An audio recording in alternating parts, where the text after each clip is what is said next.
Hem vingut a parlar sobretot de lo que és l'aniversari enguany, el centenari de Pinazo, al qual la Diputació s'ha adherit, que Godella, com a poble que va acollir a Pinazo i on ell va morir, està participant en l'organització de les activitats i veníem per a exposar-li quines són les activitats que ja n'hi ha programades, no només a Godella, sinó a la resta de municipis i d'institucions que van a participar, i també insistir un poc en el que va ser el Residències de Música de Cambra, perquè volem que l'any Pinazo no només siga pintura, sinó que també siga música, i expressar-los quins són els nostres projectes per a veure també quina va ser la política cultural a nivell de transferència de fons o de subvencions als ajuntaments. Van haver moltes exposicions tant a l'IBAM com al Museu de Belles Arts, com a Godella, com a la universitat.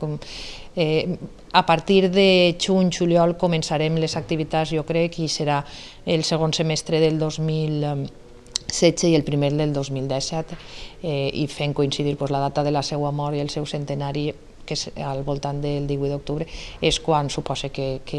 eixirà ja més en força totes les activitats.